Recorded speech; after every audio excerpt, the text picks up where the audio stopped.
Hello, welcome. You are right on Agape TV. I brought you this message from Apostle Arome Osayi, the signs to know when you are under demonic attack. I came across this message. This message bless my life so much. I will bless your life too as you listen. Thank you. Demons are masters of masquerading. From my over 24 years of practical ministry experience, I was able to make a pattern out of the cases that I've been dealing with. These things I want to read out to us are indications that there is a spirit on assignment around your life to frustrate your life, to truncate your destiny, to blot out every strand of possibility around you, to take away beauty from you. The first indicator is what I call accident and mishap prone. Whenever you notice that you are accident or mishap prone, it's an indication of the fact that a demon has been sent on your case. Job 1:13. And there was a day when his sons and his daughters were eating and drinking wine in their eldest brother's house. And there came a messenger unto Job and said, the oxen were plowing and the asses were feeding beside them, and the Sabeans fell upon them and took them away. And yea, they have slain all the servants with the edge of the sword, and I only am escaped alone to tell thee. While he was yet speaking, there came also another and said, the fire of God is fallen from heaven and had burned up the sheep and the servants and consumed them, and I only am escaped alone to tell thee. And while he was yet speaking, there came also another and said, the Chaldeans made out 3 bands and fell upon the camels and have carried them away. Yea, they slain the servants with the edge of the sword, and I only am escaped alone to tell thee. And while he was yet speaking, there came also another and said, thy sons and thy daughters. Now let me leave that 18 there. I want to explain something with 18. Accidents, mishap. When you begin to see such patterns, it is highly suggestive of the fact that there is a demon, an intelligent personality that has been deployed to destabilize your life and to set up roadblocks against your possible achievement, attainment, fulfillment, or success. Especially when it is reoccurring, we have a strong case to say that there is a demonic person. Meanwhile, it will interest you to know that this account we just read is about Job. And those mishaps began to take place the moment the devil left the presence of God after negotiating with God to give him some allowance with Job, some latitude with Job, so that he could exploit Job and exploit his circumstance with the hope that Job will curse God to the face. So it was a competition that was taking place. God was bragging on Job, and Satan was given the liberty to test the loyalty of Job to God. And Satan was excited about it. The moment God gave him the permission, these items that we read about became the direct consequence of the devil's execution of the contract that he had with God. And the symptoms that we see are resultant effects of demonic activity. You know, I told you yesterday that even though demons are domiciled in the unseen realm, even though demons are persons without bodies, do not be confused. Demons are highly intelligent, and that's why when they speak into your thoughts, you don't even know that those thoughts are not yours. Demons are masters of masquerading. They can hide their personalities. They can hide behind the shadows. They can hide behind circumstances. They can hide behind situations. And you will blame everything, you will blame everyone except them. So in terms of being able to hide their personalities, they are masters of the game. He said, while he was yet speaking, there came also another and said, thy sons and thy daughters were eating and drinking wine in their eldest brother's house, and behold, there came a great wind from the wilderness. So whenever you see this pattern of this accident-prone pattern and mishap-prone pattern, it is suggestive of the fact that there is an intelligent entity that has been contracted to do damage around your life. And just in case you used to dwell in peace and in safety, it is suggestive. The situation is suggestive that you need to rise up and fight. Second symptom that demons are on your case is what we call the near miracle syndrome. Near miracle syndrome. Person almost got married and then something now happened. The moment it happens twice and a pattern has been created, don't go to the psychiatrist. Don't attend a class in philosophy. Look for how to expel devils. You are already in the center of a situation of warfare. Near miracle syndrome. Or you see someone that is so graced, someone that is so full of potential, but translating the potential into something worthwhile is almost an impossibility. You hit a brick wall anytime you begin to make motions for advancement.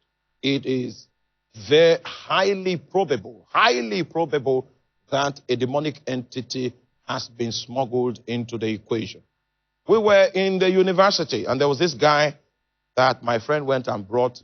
He was now with us, squatting with us in the room and all of that.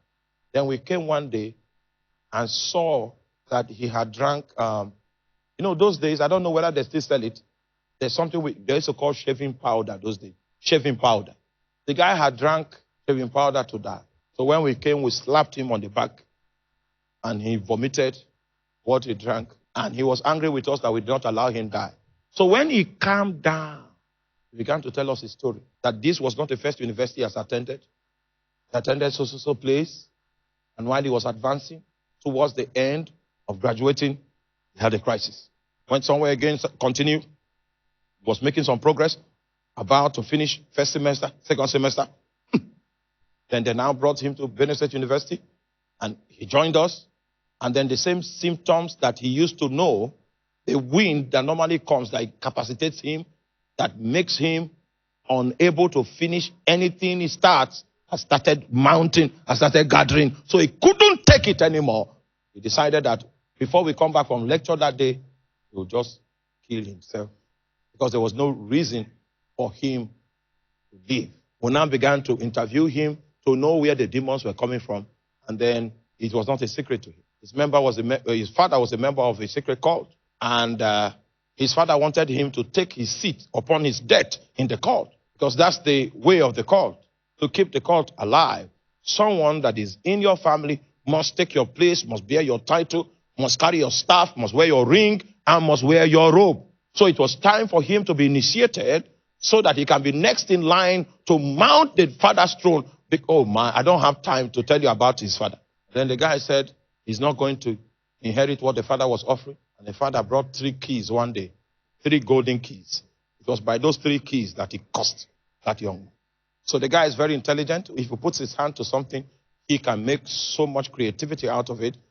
But you see, a wind begins to gather. And when that atmosphere begins to form, it doesn't matter the height he has attained, he will not be able to accomplish it.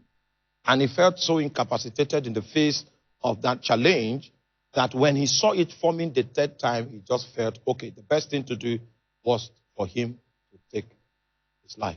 So there was no way, as intelligent as that guy was, there was no way he could achieve anything worthwhile, because there was a resistance that was placed in his way. This resistance was invincible, but it was potent enough to stop him, to immobilize him, to discourage him. And it could even bring him to the point where he was willing to take his life. It might be in the area of your career. It might be in the area of marriage. The first person comes, looks upon you and says, oh my God, what a beautiful damsel. Your open teeth is in alignment, and all kinds of good comments on your life. 2 weeks into the relationship, 3 weeks, it begins to go stale. And in the 4th week, the person blocks you on Instagram, blocks you on Facebook, blocks you on YouTube, blocks you everywhere, and blocks your number. Blocked everywhere. And then another time you are going home in a bus and you see someone, the person looks upon you and says, the conductor wanted to insult you. The person came into the fight and said, hey, you don't do that. And so when you drop from the bus, the person said, the reason why I was fighting is because you are clean. Yeah. And when you begin to progress with it, you now notice there is this cloud that comes in and everything goes stale. If you have seen that for about 2 times, it means we have an entity in this equation that we need to deal with. And the purpose of these lectures is to bring you to a point where we can deal with it. And indeed, it shall be dealt with. Third indication that demons are involved is that there is a pattern. You see a pattern. There is a science behind it. There's a science, a pattern. You know, the moment there is a pattern, it means that there's an intelligent personality that is behind it. There's a science behind it, a consistent pattern. This is how it happened in this generation. This is how it happened in another generation. This is how it is beginning to happen in this generation. As long as there's a pattern behind it, it is suggestive of the fact that there is a spiritual entity that is taking advantage. No matter how medical science may make attempts to explain to you that your situation, that is how it is, and all of that, if that thing is hereditary, if it becomes a pattern, then an intelligent personality is behind it, and we need to track the person down so that we can dispossess him of the space, the workshop that he's operating in. Third symptom is what we call cyclical situations or reoccurring situations. One thing keeps going and coming, keeps going and coming, keeps going and coming. You give it some time, it will relapse, and after a while, it will rise again. If it becomes cyclical, you can even tell that it is April. During the month of April, it begins to come back. If you see that situation, then it is highly probable that there is an entity behind it that we need to discover and we need to disarm. Unnatural and prolonged poverty. It is not as if you are a lazy person. You are not a lazy person. You are a hardworking person, active person. You even make attempts to put things together, to make things work, to try to pioneer things, to start things. And you meet with resistance so that you have been in a prolonged state of lack. It is a sign of resistance. It means that you are at war. Then finally, there is what we call heaviness. When that heaviness comes upon you, it's more than a mood swing. It cuts you off.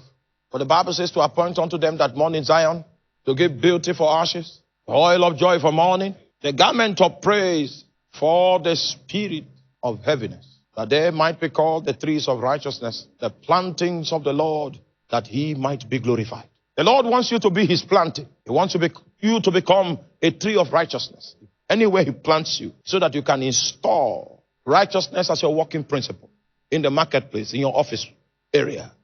What he wants to gain from nurturing your life is that you will become a tree of righteousness. He's ready to invest in those that mourn in Zion. He's ready to give beauty for ashes. Ready to make available the oil of joy in the place of mourning. Just in case your situation is mourning. Demons don't want you to rejoice. Oh my God, there is enough provision for your case. There is an oil of joy that God has allocated to all those that mourn in Zion. You will think that Zion is not a place for mourning. But God knows that people will mourn in Zion, so he made preparation. For those that are caught up in ashes, he has a destiny of beauty. Those that mourn, he has manufactured the oil of joy. And those that are taken by the spirit of heaviness, the Bible says he has made a tunic available, a garment of praise, that they might be called the trees of righteousness, the plantings of the Lord, that he might be glorified.